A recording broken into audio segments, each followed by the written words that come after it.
فرماتے ہیں یہ قرآن خدا کی ضیافت ہے، اس کی ضیافت سے جتنا سیکھ سکتے ہو حاصل کرو۔ تم میں سب سے بہتر وہ ہے کہ جو قرآن سیکھے اور سکھائے۔ مومن کے لیے سزاوار ہے اس وقت تک دنیا سے نہ جائے جب تک قرآن کی تعلیم حاصل نہ کر لے، جب تعلیم دے رہا۔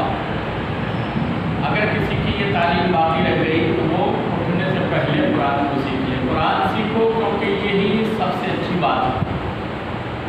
پہلے امام فرماتے ہیں کہ فرزند کا حق باپ پر یہ ہے کہ اس کا اچھا نام رکھے، اچھی تربیت کرے اور قرآن کی تعلیم دے۔ مگر ہمارے یہاں تصور دوسرا ہے کہ وکیل بنائے، ڈاکٹر بنائے، بیرسٹر بنائے، یہ تمام چیزیں انجینئر بنائے۔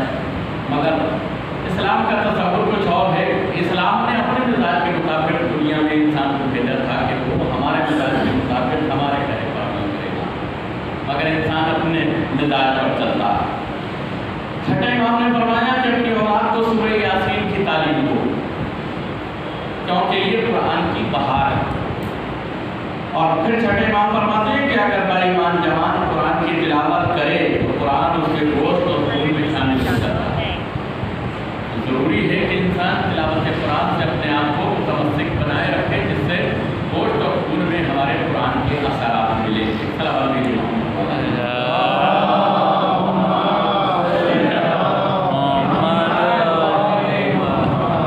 ہم نے آیت کریمہ کی تلاوت کی کہ وما آتاکم الرسول فخذوہ، تمہیں میرا رسول جو دے اسے لے لو، یعنی اس پر عمل کرو۔ عمل کے بارے میں نماز، روزہ، حج، زکوٰۃ، اخلاق کے بارے میں یا پڑوسیوں کے بارے میں یا اپنی اولاد کے بارے میں یا عزیز و رشتہ دار کے بارے میں یا ماحول اور معاشرے کے بارے میں کتنی ہدایات رسول السلام نے دی ہیں۔ وہ لو یعنی لو سے مطلب یعنی اس پر عمل کرو، عمل پیدا ہو جاؤ۔ وما آتاکم الرسول، جو میرا رسول تمہیں دے، فخذوہ، بس اسے اخذ کر لو، اسے لے لو، یعنی اس پر عمل کرو۔ وما نہاکم عنہ فانتہوا، جس چیز سے روکے تمہیں منائی کرے، نہیں نہیں منکر کرے، اس چیز سے تم رک جاؤ۔ یہی مزاج رسول ہے، یہی اسلام کا مزاج ہے، اور اسی طرح سے خدا بندے کو جلانا چاہتا ہے کہ میرے رسول نے جو ہدایات تمہیں دی ہے اس کے اوپر تم عمل کرو۔ تو ہماری زندگی کا سب سے پہلا ضروری عمل یہی ہو جاتا ہے۔ یہ چند جملے ہیں جو تمہیدن گفتگو کر رہا کہ رسول کی پسند ہماری پسند ہونا چاہیے، اللہ کی پسند ہماری پسند ہونا چاہیے۔ کیا ہے اللہ کی پسند؟ ان الدین عند اللہ الاسلام، بے شک پسندیدہ دین اللہ کا جو ہے وہ دین اسلام۔ تو جو اللہ کا پسندیدہ دین اسلام ہے تو اس اسلام کے اصول اور قوانین مسلمان کے پاس عملی طور پر موجود ہونا چاہیے۔ اگر صرف زبانی جمع خرچ ہے تو کرتا رہے انسان پوری زندگی، مگر اللہ نے جس دین کو پسند کیا ہے وہ اسلام، جن قوانین کو انسان کے لیے پسند کیا ہے وہ اسلام کے قوانین، ان قوانین پر اس اسلام پر عمل کرنا بندے مسلمان کا فرض ہے۔ اللہ کی پسندیدہ چیزوں کو اپنے آپ پسند کرے، رسول کی پسندیدہ چیزوں کو اپنی پسند بنائے، امام کی پسندیدہ چیزوں کو اپنی پسند بنائے۔ عرض کرتا ہوں آپ کی خدمت میں کہ مسجد نبوی اور مسجد نبوی میں نبی علیہ السلام بیٹھے ہوئے اور نبی کے سامنے یعنی سید الانبیاء کے سامنے سید الائمہ بیٹھے ہوئے، علی علیہ السلام بیٹھے ہوئے، پہلے امام بیٹھے ہوئے۔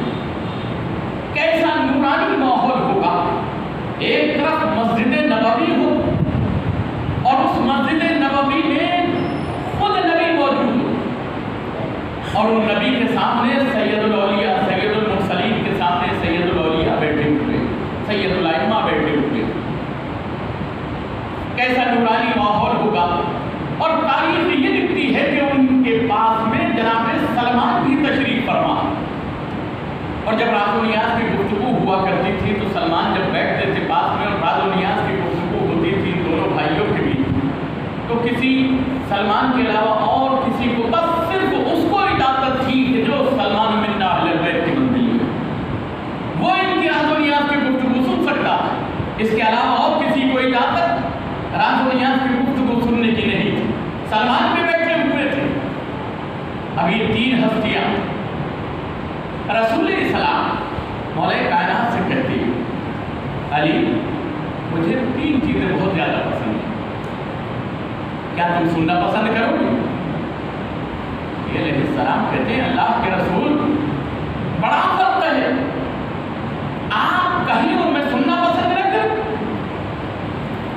وہ اور ہیں کہ جن سے احد کے میدان کے بعد مدینے میں جا کر آپ نے پوچھا کہ تم مجھے چھوڑ کر کیوں بھاگ گئے تھے، تو انہوں نے یہی کہا تھا کہ اللہ کے رسول ہم نے ایک آواز سنی کہ محمد قتل ہو گئے، جاؤ ہم نے سنا ہم چلے گئے۔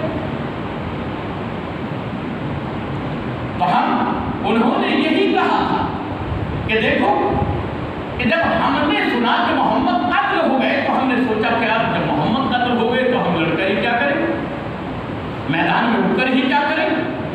اور جب مجھ سے آپ نے پوچھا تو میں نے یہ کہا تھا کہ جب ہم نے اس آواز کو سنا کہ محمد قتل ہو گئے جاؤ تو ہم نے سوچا کہ جب محمد ہی نہیں رہے تو ہم جی کر کیا کریں، ہم جی کر کیا کریں گے جب محمد ہے؟ اپنی اپنی سوچ ہے، انہوں نے سوچا کہ محمد نہ رہے تو لڑ کر کیا کریں گے، بھاگ جاؤ۔ علی کہتے ہیں کہ جب ہم نے سنا کہ محمد نہ رہے تو ہم نے سوچا کہ ہم جی کر کیا کریں گے جب محمد ہی نہیں رہے۔ تو جو زندگی کا مقصد انسان کی ہوتا ہے وہ اگر ختم ہو جائے، مولا کائنات کی زندگی کا مقصد تھا محمد کی زندگی۔ علی علیہ السلام اس لیے احد کے میدان میں اکیلے تنہا کھڑے رہے کہ محمد کی زندگی برقرار رہے تو اسلام باقی رہے گا۔ اب رسول اسلام کیا کہتے ہیں کہ ہمیں تین چیزیں بہت زیادہ پسند ہیں، علی سننا پسند کرو گے؟ ہاں ہاں اللہ کے رسول آپ کو پسند ہو مجھے پسند نہ ہو آپ بیان کیجئے۔ مرتبہ رسول کہتے ہیں یا علی دیکھیے سنانے والے کون ہیں؟ نبی، اور سننے والے کون ہیں؟ ایک نبی ہے اور ایک جناب سلمان ہے جو نہ نبی ہے نہ امام نہ معصوم ہے، مگر اس حد میں آئے ہیں سلمان بن اہل سلمان ہم اہل بیت میں سے۔ تو جب یہ کہا کہ ہمیں تین چیزیں پسند ہیں، پہلی چیز اللہ کے رسول کیا ہے آپ کو پسند، تو رسول السلام کہتے ہیں کہ دیکھو ایک نماز کے بعد دوسری نماز کا انتظار کرنا مجھے بہت زیادہ پسند ہے۔ اب آپ بتلائیے کہ اس میں فلسفہ کیا تھا؟ ایک نماز کے بعد دوسری نماز کا انتظار کرنا پڑھنے کا، اس میں فلسفہ کیا ہے؟ فلسفہ یہ ہے کہ صبح کی نماز پڑھنے کے بعد جب انسان ظہر کی نماز کا انتظار کرے گا کہ ظہر کی نماز کا کب وقت ہوگا میں نماز پڑھوں، تو نہ وہ لباس نجس ہونے دے گا، نہ وہ اپنا جسم نجس ہونے دے گا، نہ اس درمیان میں کوئی ایسا کام کرے گا کہ جو خدا کی حکم کی خلاف ورزی کرتا ہو کہ خداوند عالم میں ابھی صبح میں تو کہہ کے نکلا تیری بارگاہ میں تو مجھے سیدھے راستے پر چلانا، اس راستے پر جس پر تیری نعمتیں نازل ہوئی اس راستے پر نہیں جس پر تیرا غضب نازل ہوا ہو، اور دوپہر آنے سے پہلے میں اپنی مرضی پر عمل کرنے لگوں، تو فائدہ کیا ہوا کہ صبح سے دوپہر کا انتظار جب کرتا ہے ظہر کا تو انسان کا جسم بھی پاک رہتا ہے، لباس بھی پاک رہتا ہے، اور وہ اپنے ذہن و خیالات کو بھی گناہوں سے بچا کے رکھنے کی کوشش کرتا ہے۔ اب ظہر کے بعد عصر کی نماز کا وقت آیا، پھر انتظار ہے کہ کب عصر کی نماز کا وقت آئے، عصر کی نماز کے بعد پھر مغرب کا انتظار ہے، مغرب کے بعد پھر عشاء کا انتظار ہے۔ گویا کہ اللہ کے تصور میں انسان کا پورا دن گزر گیا، یعنی جس ارادوں کے ساتھ بندے کو بھیجا گیا تھا ان ارادوں کا پورا دن گزر گیا۔ تو یہ فائدے نبی نے فرمایا کہ مجھ کو ایک نماز کے بعد دوسری نماز کا انتظار کرنا بہت زیادہ پسند ہے، انسان گناہوں سے بچا رہتا ہے۔ پھر دوسری مرتبہ کہ دوسری چیز کیا پسند ہے اللہ کے رسول، تو رسول اسلام فرماتے ہیں کہ دوسری چیز تشریف جنازہ کرنا، مشاہد جنازہ، جنازوں میں شرکت، جنازے کے امور کو انجام دینا۔ عزیزو یہ بہت تاکید بھری ایسا واجب ہے جس کو واجب کفائی کہتے ہیں، مگر اگر ہم سب کی کفالت پہ چھوڑ دیں تو وہ بھی نہ کرے تو ہم پر یہ ہر حال میں واجب رہتا، واجب کفائی جس کو کہتے ہیں۔ مجھے اس بحث میں نہیں جانا کہ مجھے تشیع جنازہ کرنا بہت زیادہ پسند ہے، میت کے امور انجام دینا، اس کا کاغذ لینا، اس سے اپنے جتنی بھی امور ہیں ان کو انجام دینا، اس لیے کہ انسان ایک قدم کے بدلے اپنے گناہ کبیرہ کو خدا کی بارگاہ میں معاف کرواتا ہے۔ جب وہ تشیع جنازہ کرتا ہے، جب وہ جنازے کو امور کو انجام دیتا ہے، خدا بند عالم اس کے گناہوں کو معاف کرتا چلا جاتا ہے۔ یہ رسول السلام کی پسند تھی تو مومن کو پسند ہونا چاہیے، نبی کے ماننے والوں کو یہ پسند اپنی پسند بنانا چاہیے، اپنی زندگی کا شیوا بنانا چاہیے، اس سے آخرت بھی یاد رہتی ہے۔ زندگی میں گناہ کرتے ہوئے بھی انسان خوف کھائے گا کہ مجھے بارگاہ خدا بندی میں جانا۔ پھر تیسری کہ اللہ کے رسول آپ کو تیسری چیز کیا پسند ہے؟ کہا مجھ کو بیمار کی عیادت کے لیے جانا، اس کی مزاج کرسی کے لیے جانا، اس کی تیمارداری کرنا، یہ مجھے بہت زیادہ پسند ہے۔ مگر عزیزو ہمیں پسند تو ہونا چاہیے رسول اسلام کی پسند ہے، مگر صرف رشتہ داری کے لیول پہ نہیں کہ وہ ہمارا رشتہ دار ہے تو دیکھنے جانا چاہیے، نہیں ہے تو کوئی ضرورت نہیں۔ رسول اسلام نے یہودہ عورت کو جانے کے بعد میں دیکھا، وہاں قوم پرستی کا مسئلہ نہیں تھا، وہاں تعلقات کا مسئلہ نہیں تھا، وہاں دوستی یا دشمنی کا مطلب نہیں تھا، بلکہ اگر پسند ہے وہ چیز تو اگر دشمن بھی ہے تو اس کی مزاج اسی کو آپ جائیے، تاکہ اچھے اسلام اور اچھے مسلمان ہونے کی آپ کی پہچان ہے کہ اسلام میں رہنے کے بعد اسلام کے قانون کتنے اچھے اور پیارے ہیں جو رسول اسلام لے کر آئے۔ تو آپ نے یہ تینوں چیزیں بیان کر دی۔ اس کے بعد جناب مولا کائنات کہتے ہیں کہ اللہ کے رسول تین چیزیں مجھے بھی پسند ہیں، اگر آپ سننا پسند کریں۔ پہلے رسول بول رہے تھے،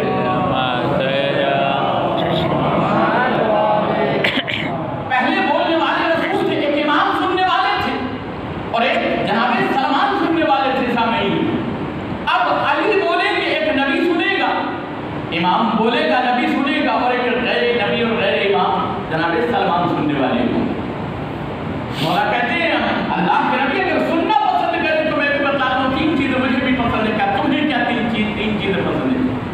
تو علی علیہ السلام کہتے ہیں اللہ کے رسول الجہاد بالسیف والصوم فی السیف والاکرم للسیف، تین چیزیں بتائیں کہ اللہ کی راہ میں تلوار سے جہاد کرنا مجھے بہت زیادہ پسند ہے۔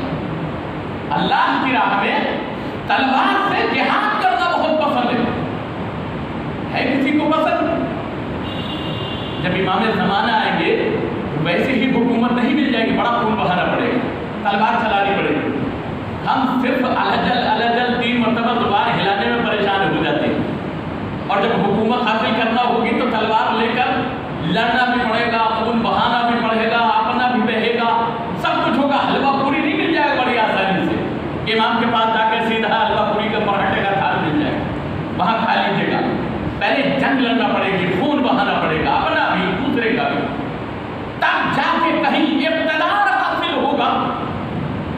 عزیزان محترم، تو میں عرض یہ کر رہا تھا کہ مولا فرماتے ہیں کہ مجھے تین چیزیں بہت زیادہ پسند ہیں۔ ایک، اللہ کی راہ میں جہاد کرنا تلوار سے مجھے بہت زیادہ پسند ہے۔ ہم سے اپنے نفس کا جہاد نہیں ہوتا، تلوار سے تو بڑی مشکل، وہیں پہ معاملہ فوری ختم ہو جائے گا کہ مرے رہیے گئے۔ ہم سے اتنا ہی ہو جاتا ہماری زندگی کہ ہم اپنے نفس سے جہاد کر لیں، اپنے خواہشات سے لڑ لیتے، ہم اپنی خواہشات سے نہیں لڑ پاتے، تو پھر تلوار سے دی اینڈ کیسے کر لیں گے جلدی سے؟ وہاں تو پہنچنے کے ساتھ ہی کیا ختم یا ہو گئے ختم۔ عزیزان محترم، یہاں عادت ڈالیے، اس جہاد بالنفس کی جب آپ عادت ڈالیں گے تو جہاد بالسیف آپ کے لیے بہت آسان ہو جائے گا۔ جہاد بالنفس، نفس کے ساتھ میں لڑنا، یہ بہت بڑا جہاد ہے، تلوار کے جہاد سے بھی بڑا جہاد ہے۔ اپنے نفس کے سامنے کھڑے ہو کر اس سے مقابلہ کرنا، اس سے لڑنا، ان خواہشات کا مقابلہ کرنا جس میں دنیا ڈوبی ہوئی۔ آپ توجہ کے ساتھ میں اپنی زندگی گزارنے کی کوشش کریں۔ مولا فرماتے ہیں کہ تلوار سے اللہ کی راہ میں جہاد کرنا بہت زیادہ پسند ہے۔ دوسرا کیا فرمایا؟ والصوم فی السیف، اور گرمی کے روزے مجھے بہت زیادہ رکھنا پسند ہے۔ اب آپ بتائیے مولا نے گرمی کے روزے کیوں پسند کیے؟ جس مقصد کے لیے روزہ رکھا تھا کہ انسان کے جسم میں بھوک اور پیاس کا احساس ہو، انسان کا جسم پیاس محسوس کرے، انسان کا جسم بھوک محسوس کرے، جس سے غریبوں کی بھوک اور پیاس کا اندازہ ہو سکے، جس سے خود روزے دار کے جسم کا علاج کیا جا سکے۔ آپ 1 سال ہونے پر گاڑی کی سروس کراتے، بڑے اچھے سے کراتے، چین بھی چیک کرائیں گے، گریس بھی چیک کرائیں گے، موبائل بھی چیک کرائیں گے، سب کچھ چیک کرائیں گے کہ سال بھر تک اس کو گھسیٹنے میں آپ کو کوئی پریشانی نہ پڑے۔ جب خداوند عالم آپ کی مشینری کا علاج کرانا چاہتا تو آپ ٹھوس ٹھوس کے کھانا چاہتے، ٹھوس ٹھوس کے ہم پینا چاہتے ہیں کہ دن بھر بھوک ہی نہ لگے، دن بھر پیاس ہی نہ لگے، تو پھر روزے کا مطلب کیا ہوئی؟ روزہ انسان کی زندگی کے لیے ایک اہم مقصد کے لیے رکھا گیا کہ اس بھوک اور پیاس کے ذریعے سے ایک تو انسان کی طاقت اور قوت برداشت میں اضافہ، کہ انسان آنے والے موقعوں پر ان تمام تر حالات سے وہ اپنے آپ کو لڑ سکے، آمادہ کر سکے، اور پھر دوسرے اس کے جسم کو اس بھوک اور پیاس سے فائدہ پہنچایا۔ تو یہ مقصد تھا مولا کائنات، اسی لیے فرماتے کہ مجھے گرمی کے روزے رکھنا بہت زیادہ پسند ہے، اور پھر تیسرا فرماتے ہیں کہ مجھے مہمان کی مہمان نوازی کرنا بہت زیادہ پسند ہے، مہمانداری کرنا بہت زیادہ پسند ہے۔ آج دور سے اگر کوئی دیکھ جائے تو انسان بغل کاٹ کے ادھر نکل جاتا ہے کہ فلانا مہمان آ جائے، ہم 2-3 دن پلے پڑ جائے گا، کس صورت سے ہم اس کو بچائیں اپنے آپ۔ عزیزان محترم، مولا کائنات کا دربار ایسا کھلا رہتا تھا، خود جو کی روٹی ضرور مسجد پہ کھاتے تھے، مگر حسن کا دسترخوان ہمیشہ ایسے بچھا رہتا تھا کہ دنیا سوال کرتی تھی کہ جو کی روٹی کیوں کھا رہا، اس کا دسترخوان وہاں پر جاری جو ساری ہے۔ تو دنیا کو یہی بتلایا کہ جو کی روٹی کھانے کا شوق نہیں تھا، مگر نہ ہی کوئی پابندی تھی، اگر گیہوں کی روٹی کھا لیتا اور جس کے پاس میں گیہوں کی روٹی کھانے کے لیے میسر نہیں تھا، وہ کل اپنے گریبان کو اونچا کر کے کہتا کہ علی وہ ہے کہ میں ان کے سامنے جو کی روٹی کھاتا ہوں، علی گیہوں کی روٹی کھاتے ہیں۔ علی نے وہ سوال ہی دفن کر دیا کہ قیامت تک کوئی بندہ یہ نہ کہہ سکے کہ میں نے جو کی روٹی کھائی، علی نے گیہوں کی روٹی۔ کوئی سوال تو اٹھا کر دکھا دیا علی کی زندگی، سب کچھ ہوتے ہوئے جو کی روٹی کھا لینا، وہ غریبوں کے من رکھ لینے کی بات ہے، غریبوں کو راضی کرنے کی بات ہے، کسی کو شکایت نہ دینے کا موقع کہ تمہارا ایمان وہ ہے کہ جو تم سے کہیں اچھا نہیں کھا رہا ہے تم اس بات پر شکر نہیں کر سکتے۔ ایک صلوات بھیجیے محمد والے محمد۔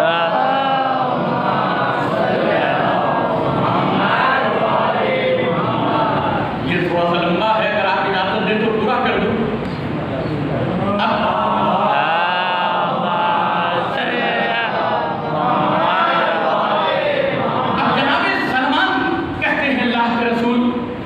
مجھے بھی 3 چیزیں بہت زیادہ پسند ہیں، آپ بھی سوچتے رہیے اگر آپ کو کچھ پسند ہو، اس لیے کہ جب سلمان پسند کر سکتے ہیں تو آپ کو نہیں پسند کر سکتے، آپ کی بھی اجازت ہے۔ جناب سلمان کہتے ہیں اللہ کے رسول 3 چیزیں مجھے زیادہ پسند ہیں۔ اب سلمان کا مقام و مرتبہ دیکھیں، جب رسول بول رہے تھے تو ایک معصوم اور ایک امام سن رہا تھا، جب علی بول رہے تھے تو ایک نبی سن رہا تھا، ایک امام بول رہا تھا، سلمان سن رہے تھے، مگر اب جب سلمان بولنا شروع ہوئے تو 2 معصوم سن رہے ہیں، ایک نبی ہے اور ایک امام، ایک سید الانبیاء ہے، ایک سید الاولیاء، ایک سید المرسلین ہے، ایک سید الائمہ۔ سلمان کا مرتبہ آپ اندازہ کیجیے، آپ نہیں سمجھ سکتے، کیوں؟ اس لیے کہ وہ 10ویں درجے پر فائز ہے۔ جب 10ویں درجے پر فائز ہیں تو خدا علی اپنے لیے کہتے تمہارے دائرے فکر میری بلندیوں تک نہیں پہنچ سکتا کہ میں کیا ہوں، تو ہم سلمان کو کیسے سمجھیں گے؟ بس سلمان کہتے ہیں اللہ کے رسول مجھے 3 چیزیں بہت پسند ہے۔ تو کون سی چیز پسند ہے؟ کہا پہلی چیز جو مجھے پسند ہے وہ یہ ہے کہ آپ دونوں بھائیوں کی گفتگو بیٹھ کر سننا مجھے بہت زیادہ پسند ہے۔ آپ دونوں بھائیوں کی گفتگو، کون اس میں ایک نبی ہے اور ایک نبی کے ولی علی، آپ دونوں بھائیوں کی گفتگو سننا بیٹھ کر بہت پسند ہے مجھے۔ دوسرا کیا پسند ہے؟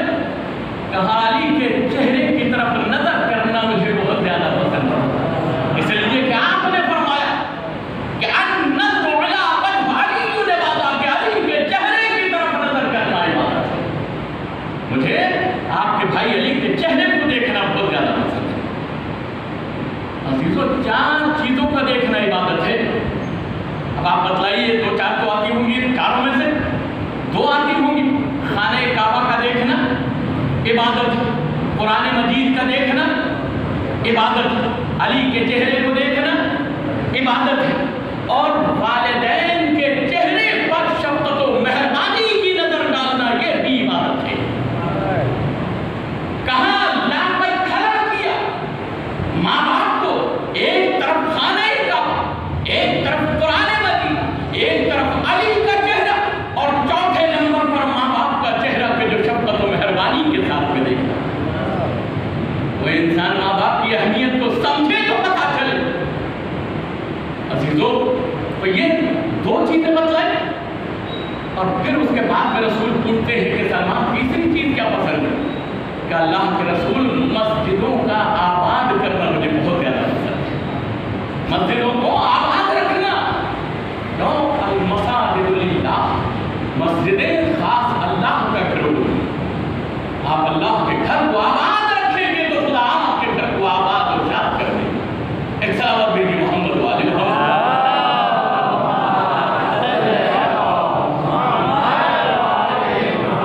اب جبریل امین کہتے ہیں اللہ کے رسول تین چیزیں مجھے بھی پسند ہیں۔ ابھی یہ فہرست تھوڑی سی لمبی ہو رہی ہے۔ اللہ کے رسول تین چیزیں مجھے بھی پسند ہے، کہ جبریل تم بھی بتلاؤ تمہیں کیا پسند ہے۔ تو جبریل کہتے کہ بیمار کی تیمارداری کرنا مجھے بہت زیادہ پسند ہے۔ یہ کس کی پسند تھی؟ بھول گئے؟ رسول اللہ۔ کس کو پسند ہے؟ جبرائیل کو پسند ہے۔ رسول کی پسند، جبرائیل کی پسند۔ جبرائیل کہتے ہیں کہ دیکھو پہلی پسند میری یہ ہے کہ بیمار کی تیمارداری کرنا مجھے بہت زیادہ پسند ہے، مہمان کی مہمان نوازی کرنا مجھے بہت زیادہ پسند ہے۔ یہ کس کی پسند تھی؟ مولا علی علیہ السلام کی۔ تیسرا، مسجدوں کو آباد کرنا مجھے بہت زیادہ پسند ہے۔ یہ کس کی پسند تھی؟ جناب سلمان فارسی کی۔ عزیزان محترم، سلمان فارسی کی پسند جبرائیل کی پسند ہے، جبرائیل کی پسند ہے۔ بس عزیزو، ایک مرتبہ جبرائیل کہتے ہیں کہ اللہ کے رسول مثالیں سب نے پیش کی ہے، مگر خداوند عالم کو بھی اس نے کہلوایا تین چیزیں بہت پسند۔ کون سی چیزیں پسند ہیں؟ اللہ کہلواتا ہے کہ مجھے وہ زبان بہت پسند ہے جس پر ہر وقت میرا ذکر، میرے حبیب کا ذکر، میرے حبیب کی آل کا ذکر رہتا ہے۔ مجھے وہ زبان بہت زیادہ پسند ہے۔ پھر اس کے بعد خداوند عالم کہلواتا ہے کہ مجھے وہ دل بہت پسند ہے جو میرے خوف میں ہمیشہ ڈوبا رہتا ہے، میرے خوف